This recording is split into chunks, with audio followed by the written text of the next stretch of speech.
Sasa ndugu zangu wane, ladies and gentlemen, napenda kuwakaribisha kwenye kipindi chetu pendwa cha chumba cha mahojiano. Sasa sitaki kukuchosha na we usinichoshe sana mimi. Sitaki kukupotezea muda na we usinipotezee sana mimi muda. Hebu twende moja kwa moja live. Sasa tukaangalie kwanza hii video fupi, alafu tutaingia kwenye mahojiano. Kura chuma hicho. Kwa namna ya pekee tunapenda kumtambulisha Makamu wa Rais wa Jamhuri ya Muungano wa Tanzania. Karibu. Asante sana Mheshimiwa. Naomba nimtambulishe pia Waziri Mkuu wa Jamhuri ya Muungano wa Tanzania, Mheshimiwa Mwigulu. Asante sana. Naomba nimtambulishe kwenu Waziri Mkuu Majaliwa Kassim Majaliwa.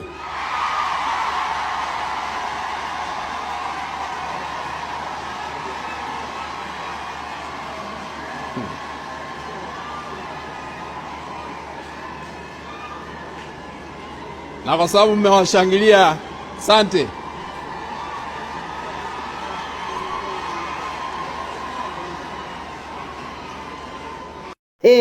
Sasa Mheshimiwa Mwigulu Nchemba, tunaona kwamba watu wanafananisha idadi ya makofi uliopigiwa ya wewe na Mheshimiwa Kassim Majaliwa. Wanasema kwamba wewe umepigiwa makofi 4 si 5, lakini Kassim Majaliwa kapigiwa makofi mengi ya kutosha. Kwa hiyo wanafananisha idadi, wanaona kwamba wewe umepigiwa idadi chache sana ya makofi, lakini Mheshimiwa Majaliwa kapigiwa idadi kubwa sana ya makofi. Hili swala unalizungumziaje Mheshimiwa? Wanalinganisha si makofi. Mimi sikilizeni.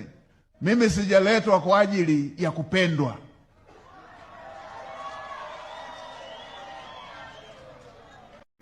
Okay, sawa, tumekuelewa Mheshimiwa. Sasa hebu twende tukaongee pia na Mheshimiwa Makamu wa Rais Nchimbi.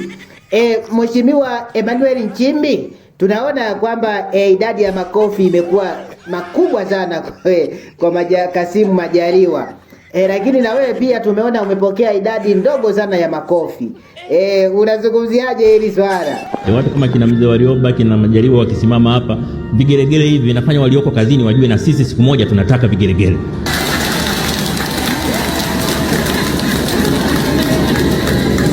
Lakini pia kujua kwamba nchi hii kila mtu ana nafasi na wajibu wa kuitumikia. Katika utumishi wa nchi yetu tusitegeane.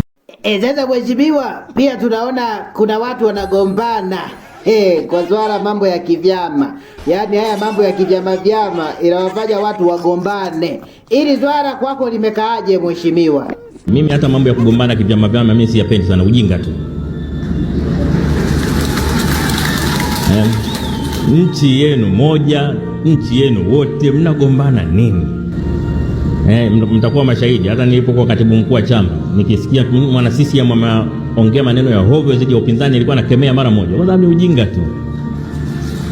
Kwa sababu vyama vya siasa navyo vimeundwa kwa mujibu wa katiba ya nchi. Mtu anapojiunga na chama kingine, maana yake naye anataka kutumikia nchi yake kwa njia nyingine, lakini utumishi ni utumishi. Aya, sasa wane, usisahau kulike, kucomment, kushare na kusubscribe akaunti yetu ya Ndui Media. Asanteni sana ndugu watazamaji.